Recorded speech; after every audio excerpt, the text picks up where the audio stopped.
Hey guys and gals, how we doing? It's me, Joe Sayers, back here for the Music Factory Studios. All right, I got a cool little shootout.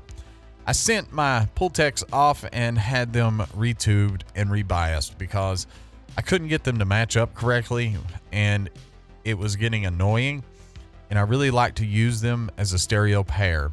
So when I got them back yesterday, I made sure everything worked, and when I put them back in the rack today, I said, you know what? I've always wondered, and I've never shot it out with any plugins or anything, but I wonder, I only use my hardware mostly in tracking. Very rarely will I use it in mixing nowadays because recallability. But during tracking, it's a big help to have really good tools for tracking. So I thought, you know what, let's shoot it out and see how close I can get with the 4 Pultec plugins that I have. I have another one, but it doesn't sound anything like the rest of these. So let's go through which ones I have and what we're going to take a listen to. So first up, I have the T-Rax EQP1A. I love the T-Rax stuff. It's some of the best plugins on the market. I mean, I really think they do a great job at IK Multimedia. So much so that my live rig has either been an iPad running Amplitude or a MacBook running Amplitude. I play guitar live. I'm not packing an amp around anymore. Forget that.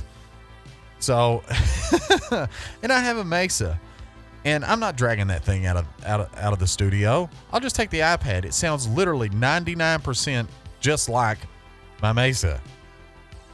It just doesn't have the air pushing quality that the Mesa does, you know, but it sounds just like it. And to the audience member, they think it sounds great. You know, either way, they don't care. But, I love T-Rax stuff. So we got the T-Rax as well as the Waves Pultec. This is a pretty old plugin from Waves, but a lot of people still use it. I've also got Logic's stock vintage tube EQ. I'm only using the top part, which would be the same as the EQP1A. I left the drive on 5 because that's the default spot. And if this is meant to emulate a Pultec, I guess that's where it's meant to sound most like it, because that's the default spot for it. Next up, we have the UAD Pultec EQP1A. Now that's the one I'm kind of interested in. Everybody always says, you know, the UAD stuff sounds exactly like the hardware. Sometimes. They all do really good. No brand gets them all right, okay? Because of the way compilers work and the code base they're using, whether they're using C++ or Java or Juice or whatever they're using, you know, Rust or Go or whatever type of language they're using, and compiler is going to make a difference in how it sounds. And then you can get into the whole debate about native CPUs versus DSP versus RISC and CISC, and then FPGA is a completely different thing, which literally is the closest you're going to get. Then you have the idea of convolution-based plugins like the Acoustica plugins. So, I mean, there's some debate to be had there, but I think inherently it comes down to the compiler. From a lot of the things I understand from people who are in the deep trenches of operating systems, it really doesn't have that much to do with the CPU or the DSP it's running on it, and it has everything to do with the language they're using to compile it and the compiler itself and how it interprets that language into assembly code. So that has a lot to do with how it sounds. And we also have the regular Pultecs here. I've got them on the basic Logic input output plugin. So I'm running 2 Apollo 16s to this console, and so what I have to do is I have to mute my return from the console, or I mean from the Apollo in the Apollo software. So I won't get to hear the Pultec. I've already listened, so I know kind of what to listen, what you're going to hear. Because for some reason, when I screen record and leave the live feed coming from the Apollo, I get 2 streams of audio going to the screen recording. I have no idea why that's going on. That's okay. All I have to do to let you hear it is mute my speakers, mute the channel that it's coming in on the Apollo console. You'll hear it. I won't, but I already know what to listen for. So, all right, let me go ahead and let you hear the dry basic Logic drummer thing we've got going on. I'm going to mute my microphone, and then we'll jump through these and see what they sound like. All right, let's go.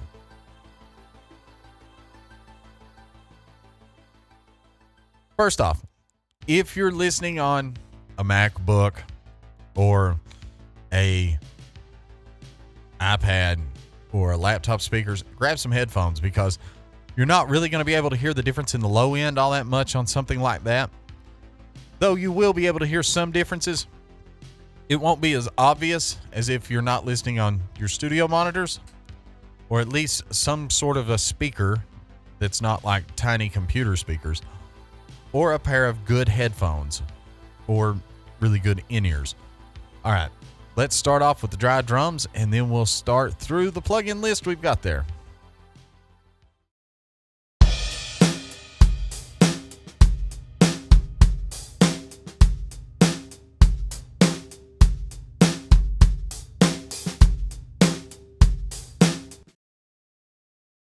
So just your basic dry drummer, okay? All right, let's start with the first one from T-Rex, okay?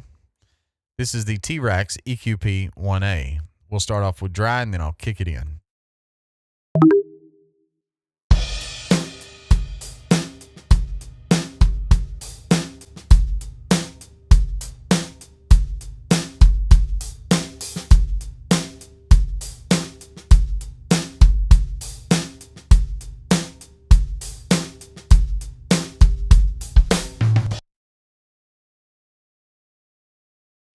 All right, next up is going to be the waves, and I'll do it the same way. Dry for a few bars and then turn it on. In the end, we'll switch back and forth between them so you can really hear the differences.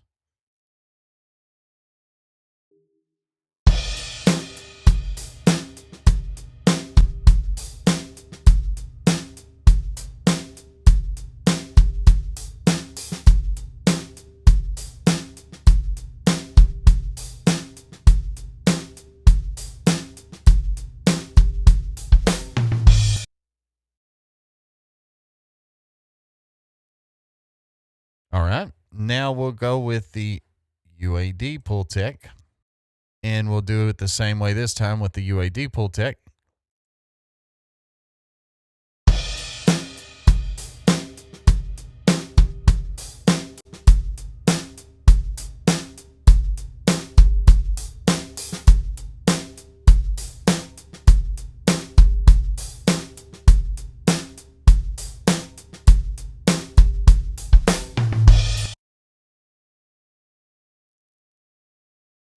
All right, and now we'll check out Logic's built-in Tube EQ. This is a nice little plugin. You just have to be careful, and what it's really handy for is if you're trying to catch something in the middle, like on a Pultec, you know, you can only hit the numbers, so you can hit 12K, 10K, 8K, but with the built-in Tube EQ, you can hit these in-between frequencies, which is really, really handy if you're trying to cut like 350 and not 300. Or you're trying to cut, 1.3K and not 1K or 1.5K. So that's a really nice thing to have. All right, let's take a listen to the vintage Tube EQ.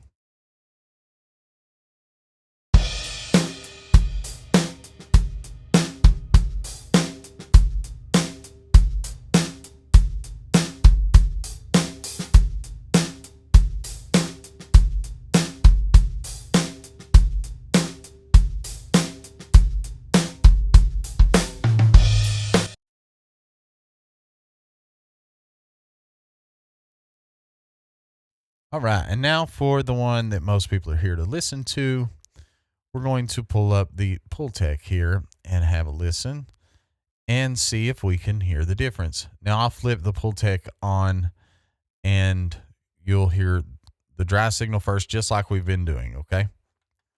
Here we go. Let me mute that return here. All right, here we go.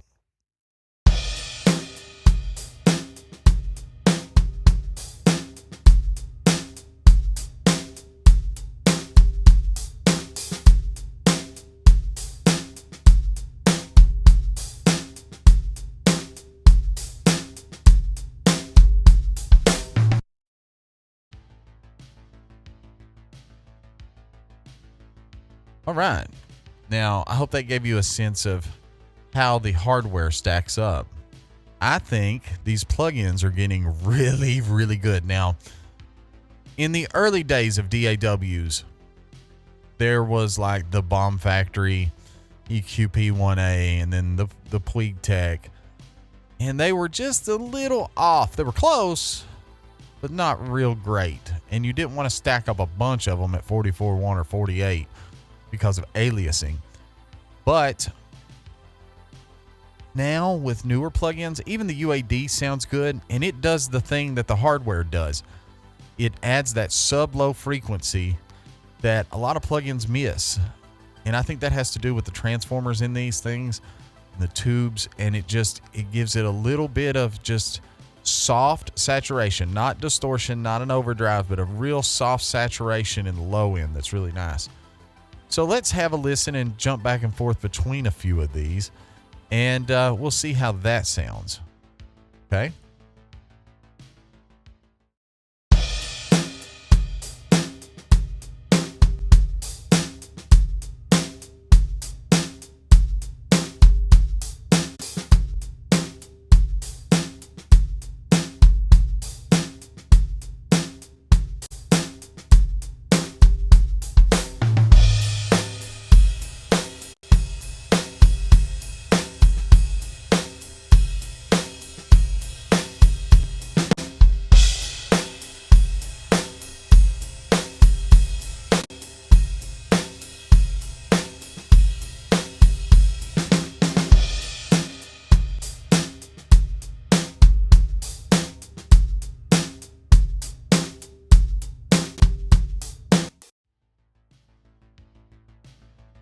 Now, back in the day in the Tri-Cities in Tennessee, there was a studio that had like 7 Pultecs, and each one of them had a little bit different sound to each other.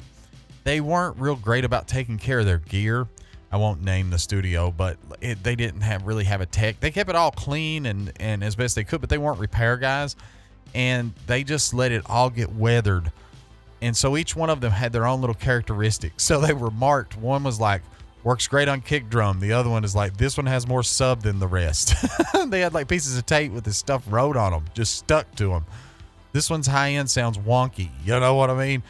Or this one's high end sounds sweet. And it was like, oh, well, that's handy.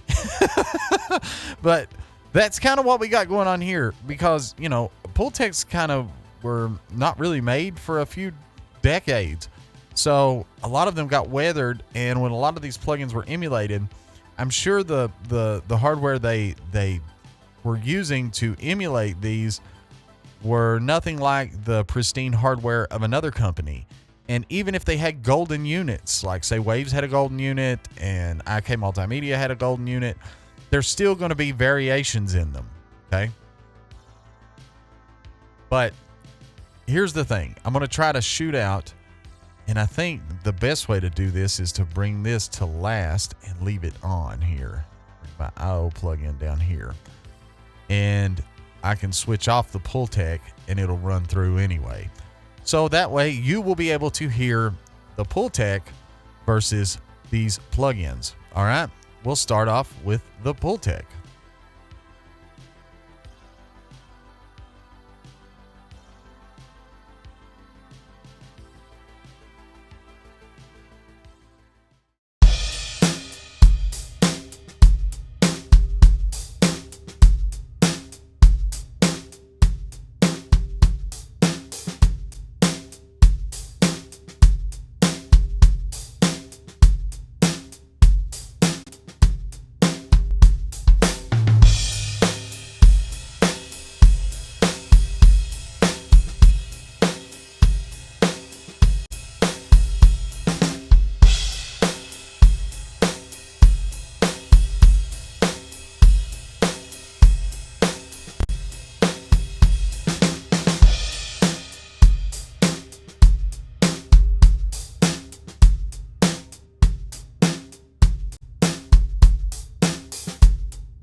So I'm curious to know which one you thought sounded the most like the hardware Pultec. I'm pretty interested to find out what everybody thinks. Me personally, I think this is what I think. Because I know what my Pultec sounded like before I sent them off and what they sound like now. They're a little gooier now with new tubes and being rebiased than they were before. Before, they were a little bit more thumpy and less gooey in the bottom end. So here's what I think. I think IK had a set of golden units that were more like mine were with older tubes. Okay? That's what mine kind of sounded like before I sent them off to be repaired. I think now the UAD one sounds more like my hardware. And you know, I'm not one of those people that thinks everything UAD makes is the greatest thing ever made. I think some of their plugins are absolutely terrible, and they'll never give me anything to try out or hawk for them because, hey, I'm being honest. Some of the stuff that they have is old and either needs to be done away with, or don't sell it. Or number two, update it. Like, you know, the old precision bus compressor and, you know, or give them away for free. Don't be charging people $300 for a plugin that's well over 20 years old. That's just the way I look at it. Okay. Or drop the price. You know, you could drop the price of a few of those. And a lot of people would buy them for that reason. Think about this. The precision multiband compressor isn't that great, and it's still like $299, $199 depending on what month it is. If you sold that for, say, $59.99, a lot of people would just buy it. Or like the precision bus compressor, or that precision EQ, not the channel strip one, but the passive EQ one. A lot of people would buy those just to have extra low DSP plugins when a session gets heavy and they need to have a little more processing. But they're still charging the same prices they did when those plugins were literally brand new in 2004. And that's kind of, you know, that's my big criticism of them. That, and they kind of handicap the sample rates on these DSPs. So, I mean, you know, I have some issues with that, but I think the UAD Pultec sounds great. I've shot out this one with the new one, and there's not that big a difference. If you jam a bunch of volume through the new one, you will get a little bit of like saturation. It's not real noticeable. I mean, Pultecs are clean EQs, as you can hear. Anyway, even though they're loaded with tubes and transformers, they're a passive EQ, so they're meant to be ultra clean. But this one sounds the most like my Pultecs do now. I think my Pultecs have a little more bottom end than this plugin does, but it captures that gooey quality of the hardware. Whereas the IK sounds like my units before they were rebiased and retubed. So maybe they got a golden unit and it just hadn't been serviced in a couple years or something. And I mean, that's what happened with mine. They had been used pretty much, 4 or 5 times a week for hours on end. And they had been, left on for almost 3 years, and they hadn't been retubed in 3 years. So they were starting to get more punchy in the bottom end, which if you like that, that's great. If you have a different sounding drum kit, this might be the plugin you want to go with instead of the UA. But if you want that gooey kind of sub bass, you would go with the UA. Whereas if you need a kick that's thumpy and jumps out on a rock track, you may want to go with the T-Rex. So that's kind of the thing. Neither one of them is bad. I even thought the vintage tube EQ from Logic was pretty good for a stock plug-in. It's really good. Could they have spent a little more time on these plugins and made them amazing? Yes. Could they have worked on this drive circuit and made it better? Oh yeah. But hey, We didn't have to pay anything for these, and it's great. And it's the only passive EQ that I know of that has a linear phase mode. That's awesome in itself. Now, when it comes to the Pultec, it's okay. It sounds like a convolution plugin to me for some reason. Like the Acoustica plugins have this thing where it's like someone threw a blanket over the speakers when you turn them on. Even though you crank up the high end and it gets brighter, it's still kind of dull. And that's what I kind of get out of the Pultec. Not all Waves plugins are like that. I think it's just the age is starting to show with some of these plugins. Like the Pultec and, the T-Rax has been out for quite a while as well. But I'm not sure what year this plugin was made. I guess we could look in the manual and find out. Let's look all the way at the bottom of the manual and see if we see anything that tells us what year this was. And I don't see anything at all. Nope, nothing. But maybe somebody can tell me in the comments what year this came out. But it's been out a while. It's been out at least 10 years. So, that's a thing. After 10 years, code starts to show its age, especially as CPUs improve and as instruction sets get better. Like the CPUs we have now have AVX 512, which makes reverbs completely on a different level than what they were just 3 years ago. So if you've got a computer with an 8th gen Intel or a 2nd gen Ryzen or better, you have AVX 512 built into the CPU, which allows reverbs to sound to take a different instruction set. Not all reverbs, only new reverbs that take advantage of this code will show the abilities to do certain things. There are some new reverbs out that have came out in the past 3 years that are just head and shoulders above all the reverbs we've had in the box for years. So, little things like that do make a difference. I would like to see Waves just go back and update some of these plugins, like the Jack Joseph Puig plugins, the Puig Child, the Pultec, the Pultec EQ.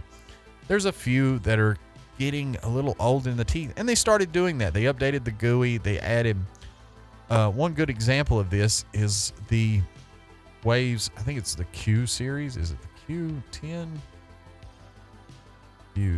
Where you at? Q EQ, the Q10 EQ.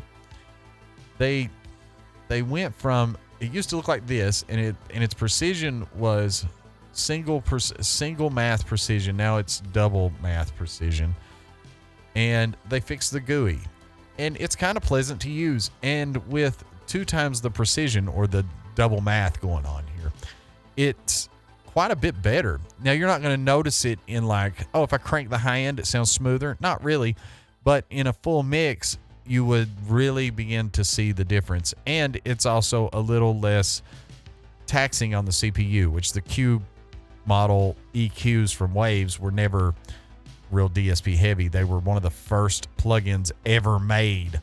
So, I remember the days when the Q10 plugin was like $4.99, $5.99, and that's all there was. And then Waves came along with a few other ones, but that was really the only plugin you could get. And that wasn't native to whatever DAW you were using, whether that was Pro Tools, Logic, or Cubase. Because those were the only 3 that could really do anything like that. The rest of them could just record and playback audio. And that's really all they could do. Pro Tools, they had the TDM system. And then along came Steinberg with VST, and they opened up that standard, and it just took off. And there were plugins everywhere, it seemed like, overnight. But UAD is doing something that's pretty interesting. Like, you have the classic or legacy UAD Neve 88RS, and then you have the new UAD Neve 88RS that's been updated. Instead of taking the old plugin and revamping it for old session's sake, it's still here, but we've got this new one. So if you're working with low DSP resources like an Apollo Twin or one of those little small arrows, you could use a few of these, whereas you might only be able to use 2 or 3 of the new one. But this allows you to be able to still get that same sort of sound. And it's kind of handy because it gives you 2 different flavors of the same console, just like you would have in a real console, because each channel is going to sound a little different. So I hope you enjoyed this, and down in the comments, let me know which one you like the best. Did you like the IK Multimedia plugin? Did you like the Pultec from UAD, or did you like the Pultec from Waves, or did you like the hardware, or maybe you even like the Tube EQ built into Logic? They're all great plugins. I'd like to know which one you like. All right, guys and gals, we'll see you next time. Have a great day, y'all. And remember, since you're already here on YouTube, check out one of these other videos right here and subscribe below, hit the bell for notifications, and we'll see you next time. Have a great day, y'all.